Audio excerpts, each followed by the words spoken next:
Halo teman-teman mahasiswa, kita akan melanjutkan perkuliahan kita. Jika kemarin kita sudah mempelajari mengenai teknik pengumpulan data, hari ini kita akan mempelajari tentang metode sampling. Apa yang dimaksud dengan metode sampling? Kalau kemarin teknik pengumpulan data itu adalah bagaimana cara kita memilih satu wawancara, observasi, tapi tidak hanya memilih sampai membuat instrumennya. Nah, sekarang metode sampling itu adalah bagaimana kita menentukan sampel dari penelitian kita. Kan tidak akan mungkin tuh kita wawancara, misalnya wawancara di IAKN Toraja mahasiswanya 3000 itu kita akan wawancara semua. Tidak kan? Maka ya harus dilakukan dengan cara menentukan sampel penelitian. Bagaimana cara menentukan sampel penelitian? Nah, sebelumnya kita harus mengerti dulu istilah populasi dan sampel. Nah, populasi itu apa? Gampangnya, populasi itu adalah gambaran keseluruhan dari subjek atau objek penelitian Anda. Kok subjek atau objek gimana, Pak? Kalau Anda menggunakan paradigma kualitatif, maka Anda mengistilahkannya dengan subjek penelitian. Tapi kalau paradigma kuantitatif, maka disebut objek penelitian. Nah, contoh populasi itu seperti ini. Saya mau melakukan penelitian di IAKN Toraja. Maka, populasi dari penelitian saya adalah seluruh mahasiswa di IAKN Toraja. Berapa itu? Misalnya 3.500 misalnya. Nah, itu disebut dengan populasi. Keseluruhan dari subjek atau objek penelitian itu disebut dengan populasi. Dan Anda harus bisa menentukan populasi dari penelitian Anda. Tidak boleh sembarangan dan harus bisa ditentukan. Tergantung dari tempat penelitian Anda. Siapa yang akan menjadi subjek atau objek penelitian Anda. Jadi sekali lagi, populasi itu adalah seluruh gambaran besar dari penelitian Anda. Nah, yang kedua adalah sampel. Apa itu sampel? Sampel adalah bagian dari populasi yang akan kita lakukan untuk melakukan penelitian. Jadi kita tidak akan bisa mengambil seluruh sampel, tapi kita mengambil sebagian dari populasi itu. Kita tidak bisa mengambil semua bagian dari populasi, tapi kita akan mengambil sampel. Misalnya, saya mau meneliti 3.500 mahasiswa IAKN Toraja populasinya itu. Maka saya tidak akan melakukan wawancara semuanya, tapi saya akan mengambil sampel. Seperti ketika kita periksa rapid test, maka yang diambil adalah sampel darah, tidak semua darah yang diambil. Intinya diharapkan sampel tersebut mewakili seluruh data yang representatif dari populasi. Nah, sampai bagian ini, maka Anda harus bisa menentukan bagaimana kita bisa menentukan populasi dan sampel dari kualitatif dan kuantitatif. Nah, pada pendekatan kualitatif, ukuran sampel dan populasi itu sifatnya fleksibel. Kita tidak perlu menentukan berapa jumlah populasi, berapa jumlah sampelnya. Tetapi yang menjadi perhatian kita adalah siapa narasumbernya dan kedalaman informasi yang kita dapatkan dari narasumbernya. Jadi, dalam penelitian kualitatif, Anda akan lebih mengedepankan datanya, bukan jumlah populasi dan jumlah sampelnya. Contohnya seperti ini. Misalnya saya mau meneliti tadi di IAKN Toraja. Jumlahnya adalah 3.500. Maka saya mau mewawancara 10 orang saja dulu. Apakah boleh? Boleh. Asalkan nanti data yang Anda dapatkan dalam dan jenuh. Kalau sebelum data Anda jenuh, Anda tidak boleh berhenti. Mungkin Anda akan tambah lagi 10, tambah lagi 10. Misalnya seperti ini. Saya mau meneliti lebih suka mana anak IAKN Toraja, bakso atau steak. Saya coba tanya ke 10 orang dulu. Saya tanya secara mendalam, ternyata jawabannya beda-beda semua. Maka saya harus menambah lagi sampel menjadi 20. Dari sampel 20 ini sudah mulai terlihat nih, oh kesimpulannya seperti ini. Tapi saya masih ragu, tambah lagi 30. Dan ketika 30 kita fix, kita sudah mendapatkan data jenuh bahwa yang mahasiswa di YKN Toraja yang menyukai bakso itu adalah segini-segini, alasannya berapa, dan semua jawabannya mirip-mirip. Nah, itu disebut dengan data yang jenuh. Tapi kalau datanya belum jenuh, Anda harus tambah lagi, tambah lagi, tambah lagi. Kenapa? Karena ya ini ciri khas dari penelitian kualitatif. Dan ini lebih susah, kenapa? Karena ini sifatnya prediktif. Tapi kemudahannya adalah kita fleksibel dalam menentukan sampel. Berbeda halnya ketika kuantitatif. Nah, kalau kuantitatif, ini semua ada rumusnya. Rumusnya adalah ya seperti ini. Pusing kan kalau melihat yang seperti ini. Tetapi kita bisa lihat langsung tabelnya. Nah, seperti yang Anda lihat, N itu adalah populasi. Ini ya, N adalah populasi. S adalah sampel.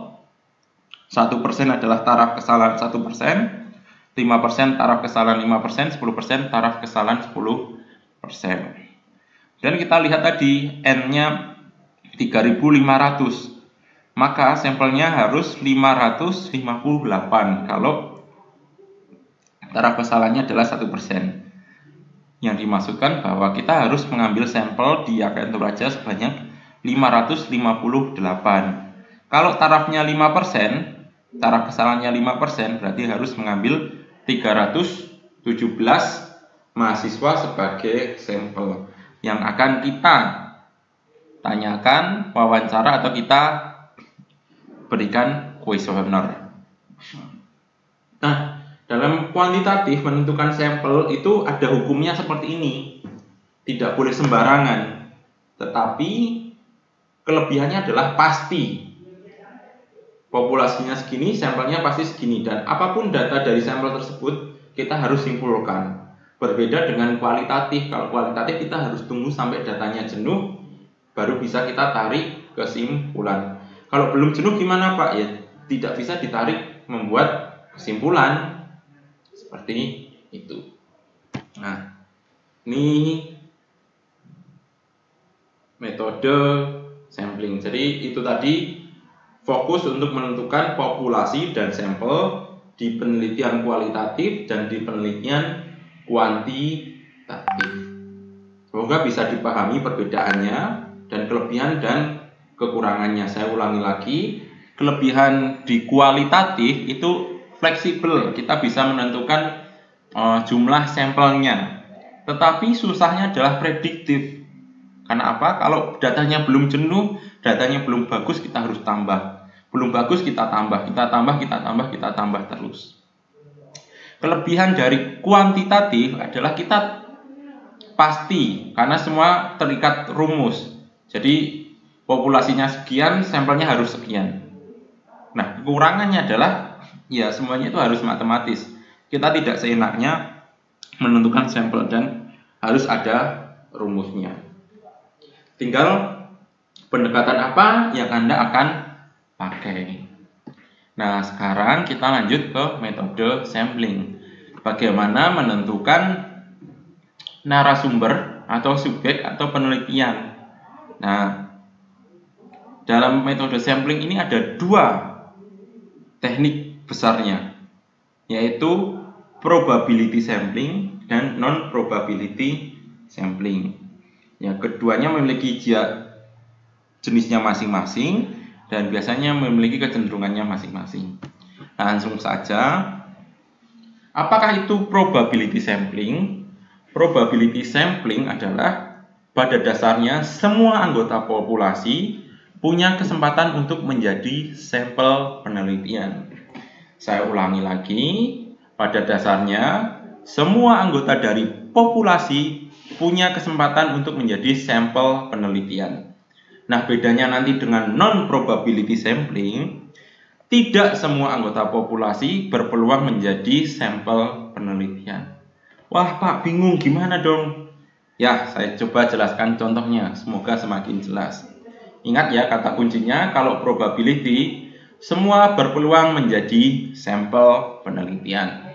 Nah, ada beberapa jenis probability, ada simple, cluster, systematic, dan stratified. Oke.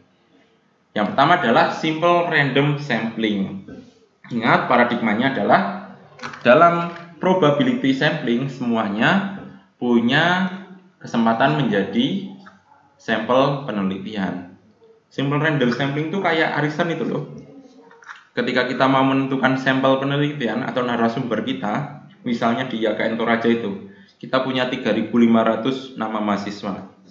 Ya, kita kasih nama mahasiswanya di suatu wadah, kita goyang-goyangkan, tarat, keluarlah arisan yang pertama. Nah, arisan pertama itu narasumber kita, goyang-goyangkan, keluarlah arisan yang kedua, ini narasumber kita, dan seterusnya, ketiga, keempat, sampai ke 50 misalnya. Nah, itu disebut dengan simple random sampling. Kita lakukan secara acak dalam suatu populasi, kita pilih secara acak juga. Nah, kebanyakan ini dipakai untuk pendekatan kuantitatif. Namanya adalah simple random sampling. Yang kedua adalah cluster sampling. Nah, cluster sampling ini sama, semua punya kesempatan untuk menjadi sampel, tetapi dibagi per cluster. Cluster A, cluster B, cluster C, cluster D. Atau kalau Anda punya kesempatan meneliti di Indonesia, Anda sudah bisa menyesuaikan dengan cluster di Indonesia. Wah, saya mau melakukan penelitian ini, populasinya Indonesia 270 juta mahasiswa Indonesia. Maka bisa dibagi itu cluster WIB, WITA, dan WIT. Tinggal di situ nanti misalnya cluster pertama kita ambil 70 juta, cluster kedua 40 juta, cluster ketiga 40 juta. Pada intinya semua berpeluang untuk menjadi anggota atau menjadi sampel. Semua anggota populasi punya peluang menjadi sampel penelitian. Ini yang disebut dengan cluster sampling atau sampling cluster. Nah, selanjutnya apa? Selanjutnya adalah sampling sistematis. Nah, kalau Anda lihat gambarnya sudah terlihat dengan jelas bahwa itu berurutan dengan kelipatan persekutuan. Misalnya ada 9 orang seperti di gambar, maka saya akan memilih sampelnya gimana? Dengan kelipatan dari 3. Di nomor 3, nomor 6, nomor 9 itu nanti yang akan menjadi sampel. Bolehkah start dari nomor 2? Boleh. Jadi nanti 2, 5, 8. Bolehkah start dari nomor 4? Boleh. 4, 7, 10, dan seterusnya. Nah, ini disebut dengan sampling sistematis. Semua punya peluang, asalkan apa? Asalkan sesuai dengan kelipatan yang kita tentukan. Mau pakai kelipatan 2 boleh, Pak? Boleh. Anda yang menentukan. Seperti itu. Intinya probability bahwa semua berpeluang untuk menjadi sampel penelitian. Dan yang terakhir adalah strata, sampel terstrata atau stratified sample. Stratified random sampling adalah seperti random tapi di strata dulu. Kalau tadi cluster, sekarang ini di strata. Seperti kalau di sini contohnya adalah pejabat, karyawan, dan seterusnya. Kalau di gereja Anda bisa melakukan pendeta, majelis, warga jemaat. Di sekolah Anda bisa melakukannya pada kepala sekolah, guru, tenaga kependidikan, dan yang lainnya. Itu disebut dengan strata. Baru setiap strata itu Anda mengambil sampelnya. Jadi demikian 4 jenis probability sampling. Ada random sampling, cluster sampling, systematic sampling, dan strata sampling. Pada intinya semua punya kesempatan untuk menjadi sampel penelitian. Semua anggota populasi punya kesempatan untuk menjadi sampel penelitian. Lalu yang kedua adalah non-probability sampling. Kebanyakan ini dipakai untuk pendekatan kualitatif nih. Nah, bedanya apa? Ya ini kayak tidak semua anggota dari populasi itu menjadi sampel penelitian. Kenapa? Karena kita ada kriteria tertentu. Dan ini biasanya lebih fleksibel dan nyaman. Nah, jenis probability sampling diantaranya adalah purposive, accidental sampling, quota sampling, dan snowball. Nah, langsung saja ya ke contohnya. Pada intinya, semua anggota populasi tidak berkesempatan atau tidak semuanya punya peluang untuk menjadi sampel penelitian. Kenapa demikian? Contoh yang pertama adalah purposive. Kenapa tidak semua anggota populasi bisa jadi sampel? Karena ada kriteria tertentu yang harus dipenuhi. Contohnya seperti ini. Kita ingin meneliti penyakit kanker serviks. Kriteria terdiri dari pasien kanker serviks. Rentang usia minimal 18-30 tahun. Serta memiliki suami. Pastikan semua sampel memenuhi kriteria tersebut agar penelitian lebih valid. Jadi, sampel yang akan kita pilih harus punya 3 syarat tersebut. Kalau tidak punya syarat tersebut atau salah satunya tidak lengkap, maka tidak bisa menjadi sampel. Saya mau meneliti nih mahasiswa PIAkan Toraja. Maka saya membuat kriteria. 1, yang umurnya adalah 18-20 tahun. Kedua, mereka yang punya IP 3,2 ke atas. Keempat, mereka yang berasal dari jurusan teologi misalnya. Nah, itu disebut dengan purposive sampling. Kalau syarat itu salah satunya tidak ada, maka dia tidak punya kesempatan untuk menjadi sampel penelitian. Tinggal kita yang akan menentukan kriteria tersebut. Selanjutnya, accidental sampling, penelitian yang tanpa sengaja kalau diartikan dalam bahasa Indonesia. Tapi pada dasarnya kalau kita bisa melihat contohnya sangat jelas nih. Misalnya kita mau mengukur kepuasan warga Jakarta. Jadi peneliti bisa berjaga di sekitar stasiun dan halte, kemudian tanya tuh pada orang-orang yang menggunakan fasilitas tersebut. Siapapun yang datang, kenal atau enggak kenal, kita tanyai saja. Jadi spontan dan tanpa terencana sebelumnya akan ketemu. Nah, ini ditujukan untuk mengambil data-data yang spontan dan jujur. Contoh, Anda juga mau menilai kepuasan pembelajaran di IAKN Toraja. Anda tinggal berdiri di rektorat dari jam 3 sampai jam 7 atau jam 3 sampai jam 5. Seberapapun mahasiswa yang datang lewat, kemudian Anda tanyai gimana kesan-kesannya dan seterusnya. Maka di situ Anda akan mendapatkan data yang paling jujur karena spontan dan belum janjian terlebih dahulu. Nah, itu adalah accidental sampling. Bahwa tidak semua anggota populasi berpeluang menjadi sampel. Kenapa? Karena mereka yang hanya lewat di halaman rektorat saja yang nanti bisa menjadi sampel penelitian. Dan kuota. Ya, kuota itu harus dikotakan terlebih dahulu, tapi ini jarang sekali. Misalnya dalam populasi ada 100 orang, kita mau pilih 10 orang, yaitu kuotanya. Jadi 90 orang lainnya yang tidak punya kesempatan. 10 orang itu nanti kita sudah tentukan secara lebih dahulu. Kebanyakan dalam pendekatan kualitatif memakai non-probability sampling. Yang pertama seperti purposive sampling, accidental sampling, dan yang ketiga adalah ini, snowball. Snowball itu apa? Ya, dalam artinya snowball itu bola salju. Jadi kalau kita misalnya nih, saya orang Jawa, saya ingin membuktikan suatu teori, saya ingin meneliti di tempat yang baru di Toraja. Saya bertanya ke tokoh adat di Toraja, tapi saya hanya cuma ngerti satu saja. Gimana dong? Ya, tetap bisa melakukan penelitian. Caranya adalah dari satu tokoh adat ini kita bertanya, Pak, kira-kira tokoh adat yang lain siapa ya? Maka tokoh adat ini akan menyarankan nama, misalnya 2 nama. Nah, setelah selesai kan tadi 1 menyarankan 2. Setelah selesai kita mewawancara 2 orang ini, maka kita akan minta saran, kira-kira tokoh adat yang lain siapa? Maka 2 orang ini nanti mungkin akan bisa memberikan masing-masing 2, sehingga kita punya 4. Jadi semua sudah 6. 4 menyarankan 2 orang lagi, sehingga bisa menjadi 8 dan seterusnya, hingga pada akhirnya semakin besar, semakin besar, semakin besar. Jadi pada intinya snowball itu seperti itu. Kalau kita nggak tahu, kita bertanya, minta rekomendasi, siapa yang kita wawancarai, maka akan bertambah data kita.